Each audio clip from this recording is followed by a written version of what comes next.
order to reduce hospital waiting lists. Before we come to Prime Minister's questions, I wish to welcome a special guest who is observing our proceedings today, the President of Cyprus of the House of Representatives. Madam President, you are most welcome. I also wish to make a short statement. I am sure the whole House will wish to join with me in celebrating the fact that today is the 75th anniversary of the founding of the NHS. A couple of days before it started, the Health Minister, Aneurin Bevan, said in a message to the medical profession, "On the 5th of July, we start together. The new National Health Service.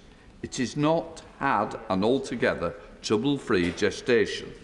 There have been understandable anxieties, inevitable in so great and novel an undertaking. But the sooner we start, the sooner we can try together to see these things and to secure the improvements we all want.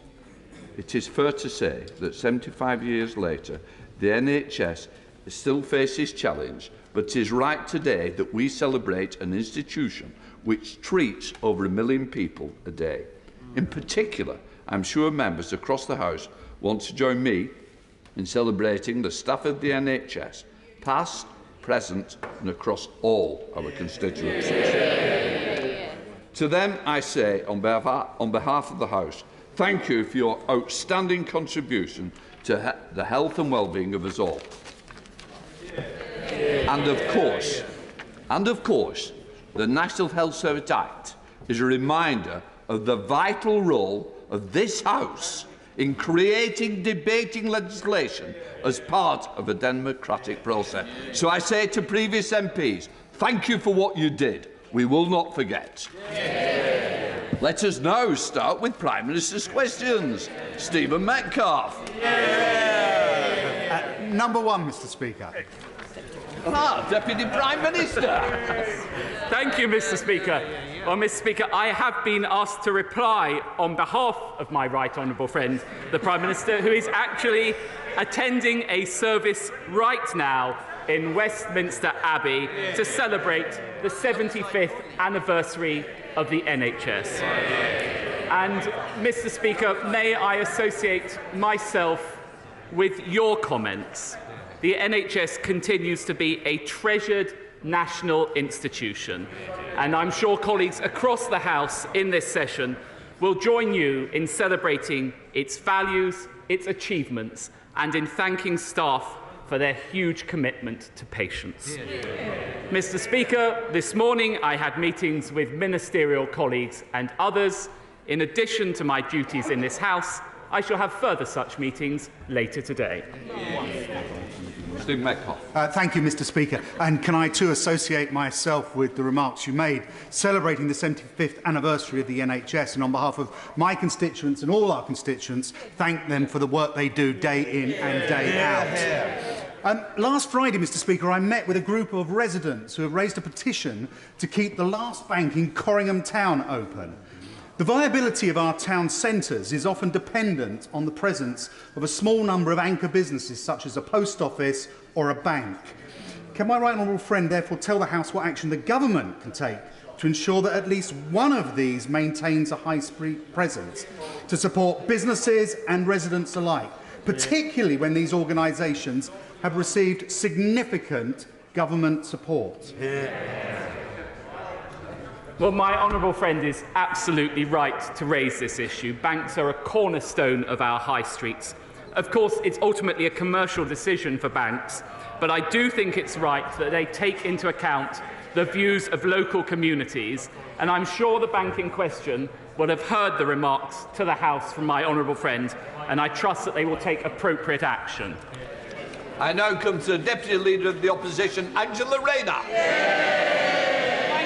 Thank you, Mr. Speaker, and can I associate myself and thank you for your opening comments regarding our NHS, and thank all of those staff that have worked and continue to work in our NHS today.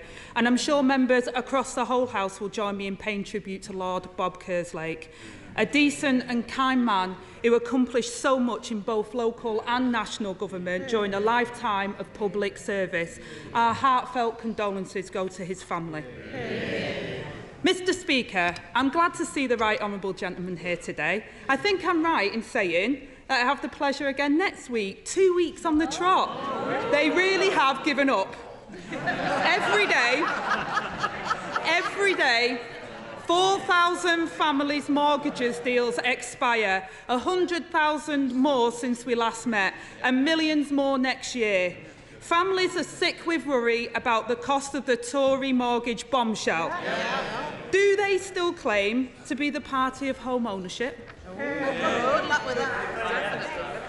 Well, may I begin by associating myself with the Right Honourable Lady's remarks about Lord Bob Kerslake. I knew him from my time in Downing Street. He was a stalwart public servant and he will be missed by many on both sides of this House.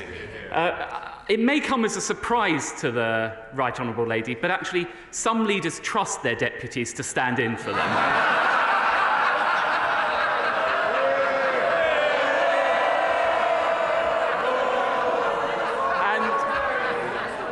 And when it comes to mortgage rates, I support the independence of the Bank of England taking the necessary measures to control inflation. Just ask the IMF about what we have done in support of them. They've said we have taken decisive and responsible action to bring down inflation, and we will continue to do so. But what's Labour's plan? To borrow £28 billion a year, pushing up inflation. To cut our domestic energy supply, pushing up inflation. And to penalise workers saving into their pensions, pushing up inflation. There we have it from Labour. Endless borrowing and higher prices. Angela Rayner. Mr Speaker, we've had 13 years of Conservative failures, and that homeowners watching that pathetic answer will be cringing that they aren't celebrating the government's success, they're counting the cost of their failures, and the only thing that's not soaring in prices at the moment is his gags that are getting cheaper by the minute. And Mr Speaker, it's not just homeowners that are suffering. Security of renters have been ripped away too, with higher mortgage costs handed directly to them. Given most renters live in homes with buy-to-let mortgage, can he tell us, are buy-to-let properties included in their mortgage support package, yes or no? Definitely. Well, it's actually the case that under this government, and thanks to my right honourable friend, the Secretary of State for Levelling Up, that we have introduced legislation for the first time to support renters, to give them greater security of tenure, and of course the Chancellor will take all necessary measures to stand behind both mortgage holders and of course take necessary measures for renters. But look, we have a choice in this country, and the choice that we have made is to invest in our economy, giving us the fastest growing economy in the G7 for the past 2 years, creating jobs with record low unemployment and increasing people's wages by providing the national living wage, £1,600 into everyone's pockets. That's how this government is supporting people. Angela Rayner. Mr Speaker, I know the Deputy Prime Minister isn't very good on facts, but their party did crash the economy. And he will know that according to his own government's data, over 2 million buy-to-let properties are missing out on support. No-fault evictions are up by 116% this year. So will he tell us if the Prime Minister has a spine now to stand up to the vested interests in his own party and finally deliver their promise to ban no-fault evictions? Well, I don't think the Prime Minister is going to take any lectures on weakness from the party opposite. I remember there's a lot of talk about reshuffle in the air from the Labour Party. The last time the leader of the Labour Party tried to sack the Right Honourable Lady, she walked out with a promotion. But we will continue to stand behind renters and to support them, and my right honourable friend will take all necessary steps. Angela Rayner. Mr. Speaker, that answer is pathetic for all those people that are facing homelessness on his watch. We will ban no-fault evictions, Mr. Speaker, unlike the party opposite. And Jessica and her 4 children from Plymouth were evicted from their home in April. They're temporarily living with Jessica's mother in a cramped house where her 2 eldest children are sleeping on blow-up beds in the front room surrounded by their belongings. Hardly the decent, secure life that his government promised. Don't families like Jessica deserve better? Yes. Deputy Prime Minister. I'll tell you what we're doing for families like Jessica's. We are increasing the national living wage. It was this party that introduced the national living wage, not the party opposite. It is this party that has doubled the personal allowance, cutting taxes for those people, and it is this party that has lifted 1 million people out of unemployment. I'm immensely proud of the record of this government, and that's why people will not trust the party opposite to crash the economy again. Angela Rayner. Mr. Speaker, I asked a question about no-fault evictions. I was very clear on what the Labour Party would do, but I can't see us getting through a single one of these encounters without the Deputy Prime Minister blaming the opposition for his government's own record. When asked yesterday about the record low number of council houses being built, the Housing Minister said she didn't recognise that statistic. When asked about support for people in temporary accommodation, she said it wasn't her brief, the brief of the Housing Minister. So if council housing isn't her responsibility, whose is it? Well, the party opposite may have failed to notice it's actually under this government that more council houses were built than when they were in office. It's actually under this party that we have record levels of housing being built.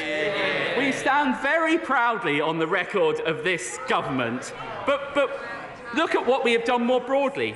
Inflation and waiting lists coming down, growth forecasts up, Albanian crossings down. Well, we're delivering on our priorities. What have we seen from the party opposite? They've U-turned 5 times in the last month already. The record is clear. The only thing you can rely on the party opposite to deliver is broken promises. Angela Rayner. Mr. Speaker, talking about broken promises, house building is set to collapse to its lowest level since the war. Rents and mortgages are soaring, home ownership is plummeting, and over 1 million people are trapped waiting for a council house. There is one simple solution to this problem, and everyone knows it. So when will he finally stand up for the national interest instead of their own interests and build more houses? Prime Minister. I say to the Right Honourable Lady, she may not have listened to the answer I gave and just moved straight on to the next pre-scripted question. We have built more houses under this government than the party opposite. And I'm afraid it's the same old thing from her. She stacks up the endless job titles, she takes the union cash, and she constantly talks Britain down. That's why we will do everything we can to keep Labour out of people's pockets, out of their lives, and out of government.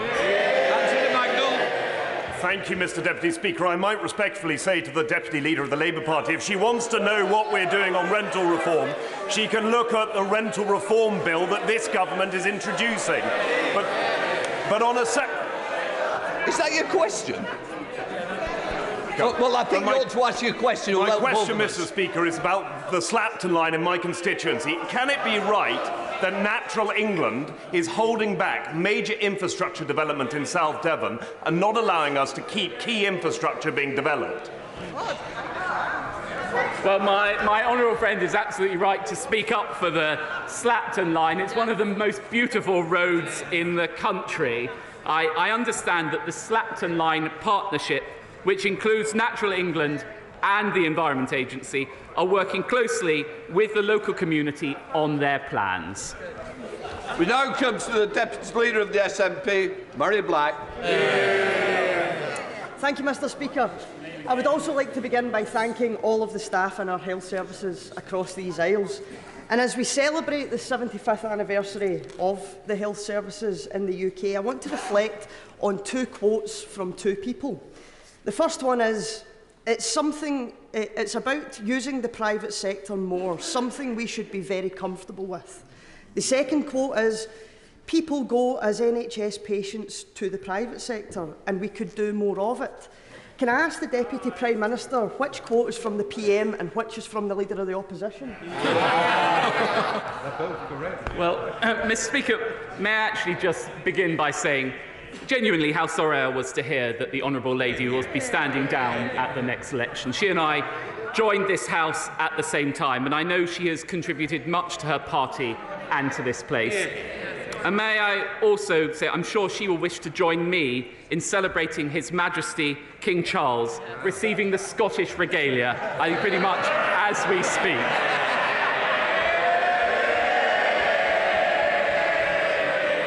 There's always time for a Damascus conversion, Mr. Speaker. But when it comes to the NHS, I will take absolutely no lectures from either party on it. It has been there for me. I was born in an NHS hospital. My children were born in an NHS hospital. It's been there for me and my family, and this government has put record funding into it. Murray Black. The Deputy Prime Minister, I thank him for his kind words, and we did join this place at the same time, and I'm pretty sure we'll be leaving at the same time.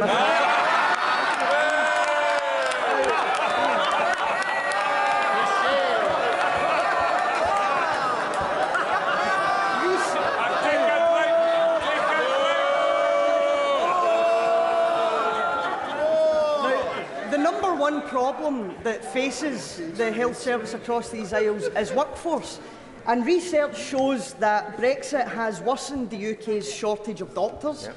European nurses registering to work in the UK fell by 90% after the Brexit referendum. Wow.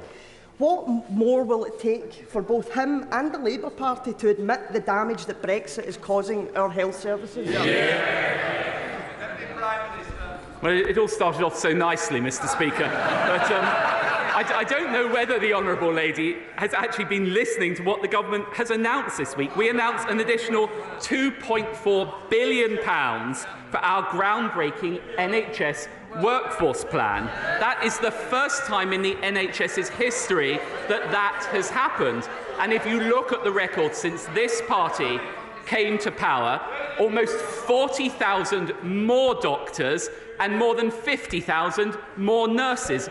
Once again, the Conservative Party delivering for the NHS. Sir Ed Davey. Tonight, at West Lindsay's planning meeting, the RAF will apply for listed building consent to move the grave of Wing Commander Guy Gibson's dog.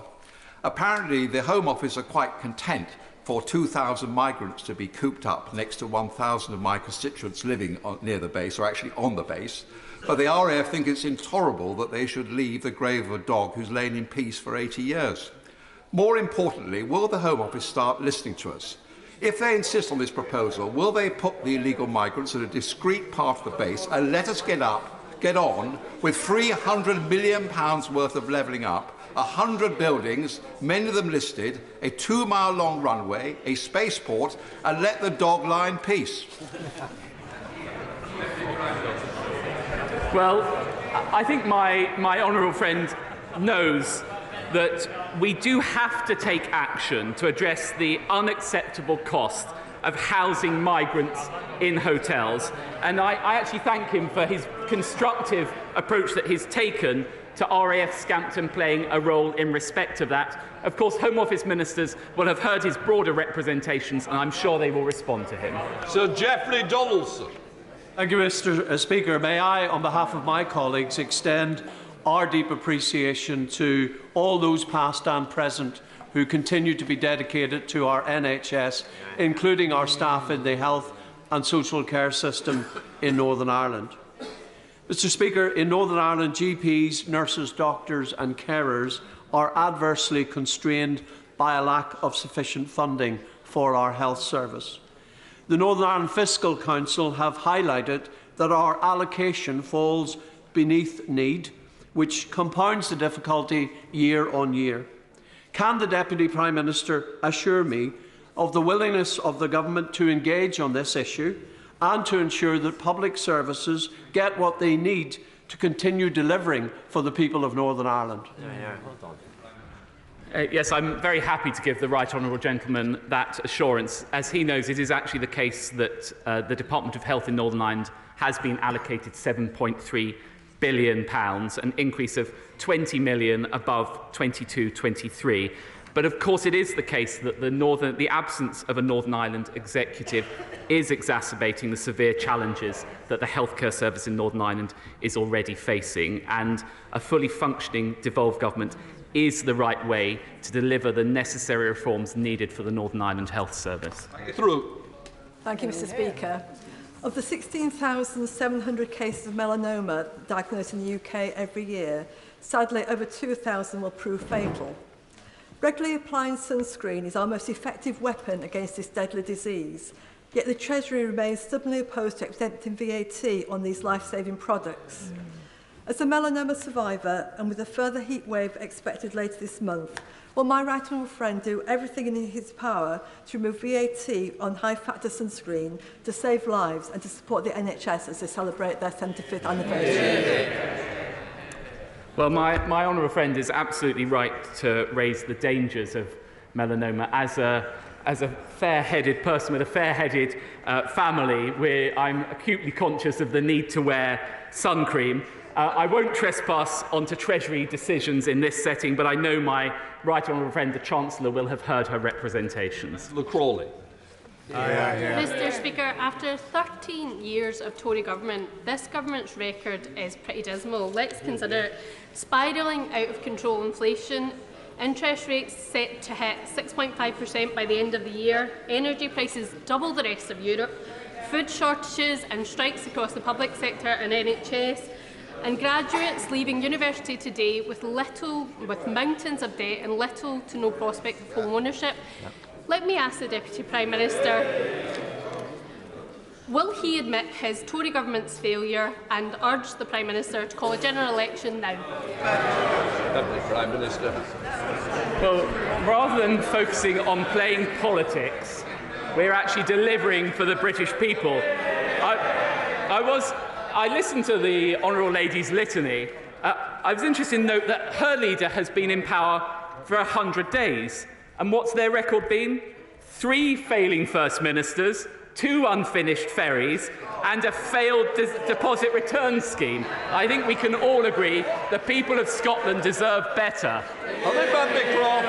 Mr Speaker, Conservative governments have a proud record of supporting the UK's steel industry. And I've stood up many times in this House, but I don't know where they're laughing, Mr Speaker, because steel production halved under Labour. I've stood up many times in this House to talk about the importance of steel, not just to my hometown of Scunthorpe, but to our whole nation. So will my right honourable friend agree with me? We are always going to need steel in this country, and if we can't make it ourselves, we're going to have to ship it all from the other side of the world with all the emissions, environmental and ethical concerns that will inevitably bring. Will he reaffirm today the government's commitment to making sure that we take further measures to ensure that we have a sustainable, long-term steelmaking production in this country? Well, I'm very happy to reaffirm this government's commitment to steel manufacturing, and I pay tribute to my honourable friend. I know what a champion she is for steel production in Scunthorpe, and long may she continue to do so. We have made meaningful offers of support to Tata and British Steel, and the Secretary of State recently visited Tata and British Steel to see firsthand the work underway. Jamie Stone. Mr Speaker, I'm sure that the Deputy Prime Minister will be as pleased as I am that work is well underway to construct the Southern Spaceport. In fact, it is ahead of schedule. Recently, the North Coast Space Cluster has been developed involving enterprise agencies and companies. Does the Deputy Prime Minister agree with me that this can build massively on the skills that have been built up for over many years at Dounreay, And secondly, that the establishment of links, international links, with possible companies in the United States can only be good news for the far north of Scotland.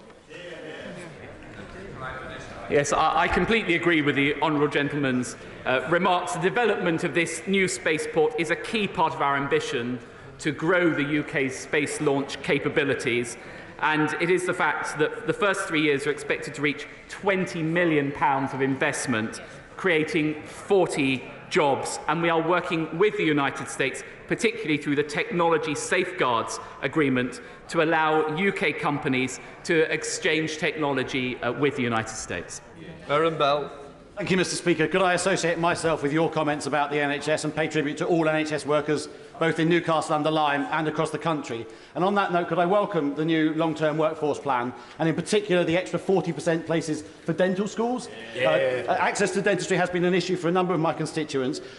And would my right honourable friend consider the merits of actually opening new dental schools, not just new dental places? Keir University is one of the best medical schools in the country and would make an excellent site for a new dental school if that would be...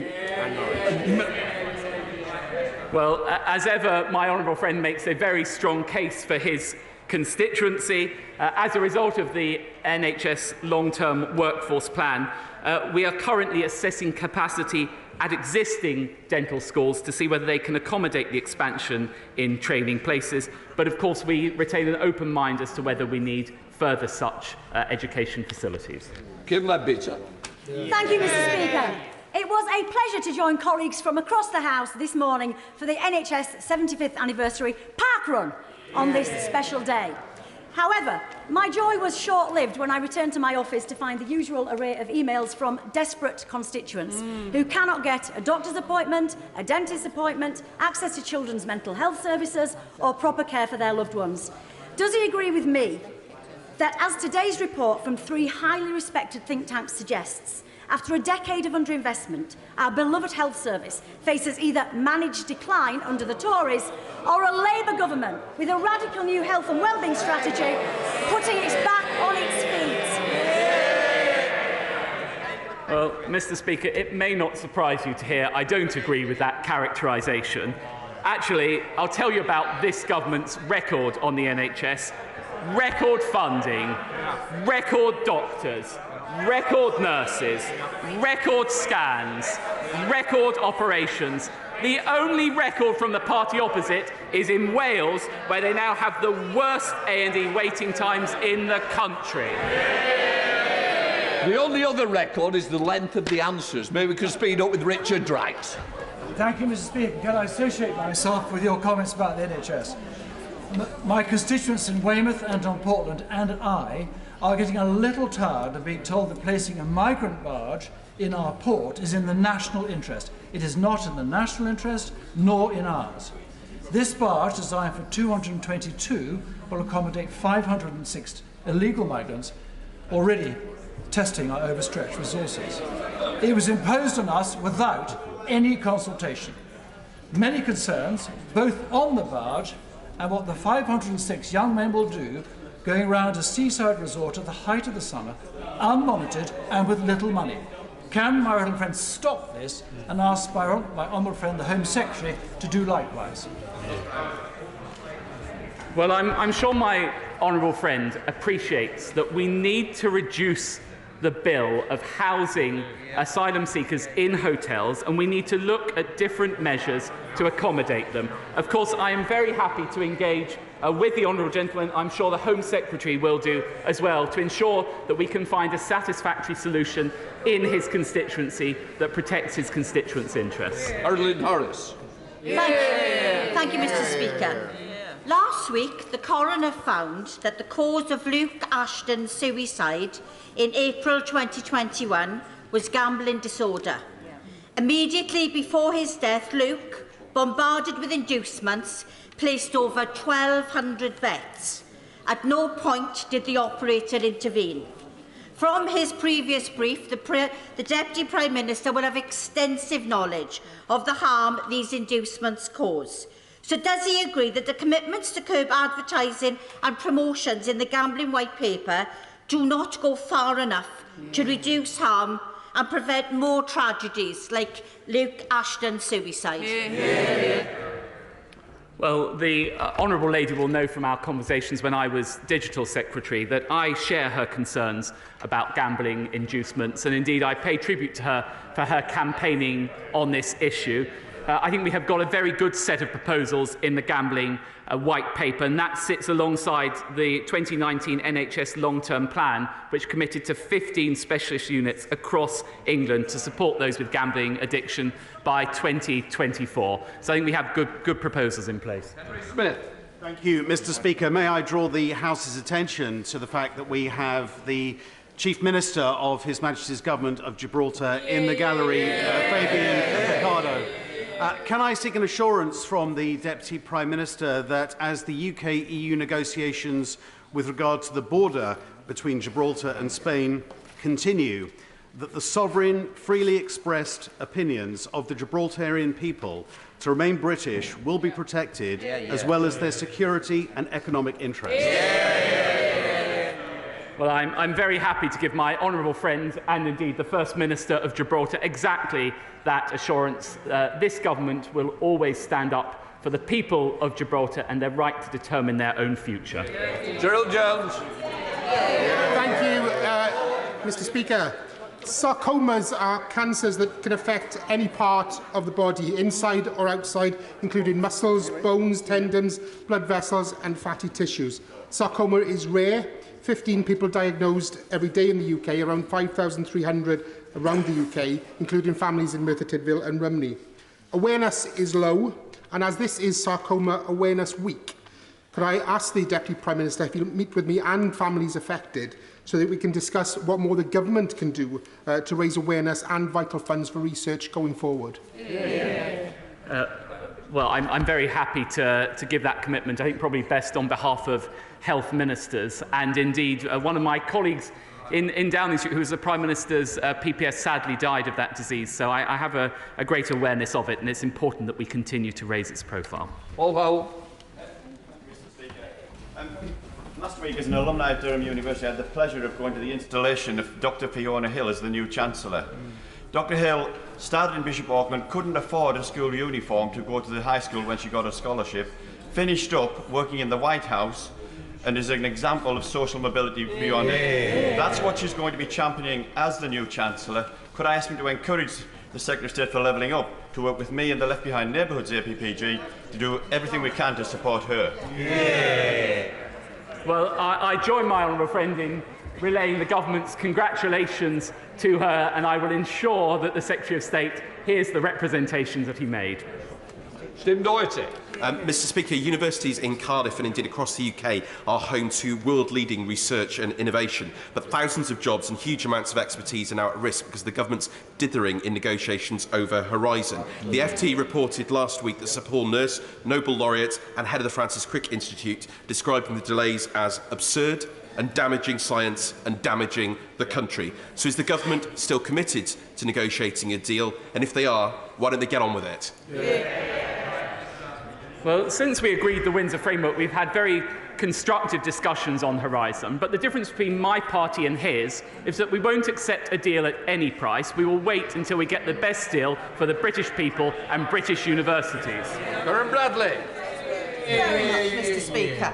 I am running a campaign at the moment, A Year of Reasons to Visit the Moorlands, where each week for a year I will focus on one of the many reasons to visit the Moorlands, including we've had so far Hetty's Tea Room in Froggle, we've had Heaton House Farm Wedding Venue, we've had brilliant artists and Alton Towers, and this week is Leek Club Day. Can I invite my right honourable friend and you, Mr. Speaker, to visit the Staffordshire Moorlands constituency to see one of the reasons for yourself? Well, I would be delighted to do so. I think maybe Hetty's Tea Room is more my cup of tea than Alton Towers, but I'm sure I can arrange a visit there. I think we'll both go on the big rides together. There we are. Chris Law. Thank you, Mr. Speaker. Mr. Speaker, I think everyone in this House can recognise that my city of Dundee is a city to be proud of. World-leading universities, pioneering businesses and a determined SNP City Council leading the way, there is real ambition to deliver for the future. In order to continue our journey, the potential delivery of a world-class site by the Eden project in our city will help cement our reputation and bring further investment, jobs and boost our local economy. So can the Deputy Prime Minister therefore confirm that the UK Government will deliver on previous promises and finally commit to support capital funding for the Eden project in my city? Well, I'm a very big supporter of the Eden project, and I very much hope we can have one in Dundee. Of course, the United Kingdom Government always stands ready to support people in Scotland and support people in Dundee. Vicky Ford. Thank you, Mr. Mr. Speaker.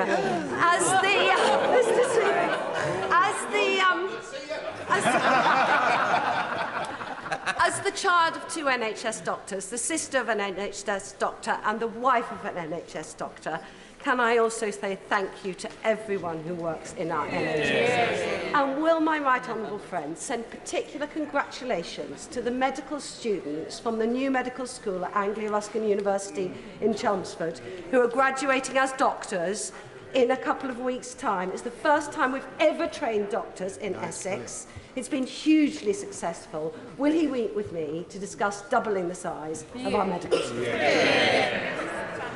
Well, of course, I'm very happy to offer my sincere congratulations to those students. I know what a difficult course it is to qualify as a doctor, so they thoroughly deserve their graduation ceremony. And of course, health ministers will be very happy to meet with my honourable friend, my right honourable friend, to discuss exactly those proposals. Ellen Hayes. Thank you, Mr. Speaker. My constituent, who was a first-year university student, tragically took his own life in May. He had signed a private sector tenancy for his next year's accommodation with his parents as the guarantor. The tenancy includes a clause which states that the responsibilities of the guarantor are unaffected by the death of a tenant, and the lettings agency are disgracefully insisting on enforcing this abhorrent requirement. My constituents not only have to live with the devastating loss of their son, but also face terrible financial hardship because of this cruelty. Will the Deputy Prime Minister support my call for the inclusion of a clause within the long overdue Renters Reform Bill to outlaw this practice and protect bereaved families? Well, what the honourable lady described sounds totally abhorrent, and I'm very happy to look into the details of it and discuss what measures might be brought forward to address it. John Barron. Thank you, Mr. Speaker. At a time of record employment, an unemployment rate nearly half that of the EU average, and strong inward investment, can you explain, perhaps, why every single Labour government since the Second World War has ended in economic failure, with sterling weaker and unemployment usually higher? Well, my honourable friend is totally right. I might add to it that they also spend every last penny in the Treasury. And I well remember when we entered government, the note saying there was no money left. We should never allow that to happen to the British people again. Jones. Thank you, Mr. Speaker. Our absentee Prime Minister didn't turn up to the Owen Paterson vote, he didn't turn up to the Boris Johnson vote, he won't stand up to the MPs who called the Privileges Committee a kangaroo court, and yesterday he embarrassed himself by acting like a stroppy schoolboy in front of the Liaison Committee. Now, with NHS waiting lists at record high and the Tory mortgage penalty hitting my constituents hard, he's bitten off more than he can chew, hasn't he? Yeah. Well, I'm not sure that there was a question in that. Well, I might respectfully say, Mr. Speaker, is a rant. I would proudly defend this government's record, both in growing the economy in the last 2 years, faster than any other country in the G7, record low levels of unemployment, fewer people in workplace households, all of which would be put at risk if the party opposite ever entered power. That completes Deputy Prime Minister's questions. Just like the Chamber, please. Sorry.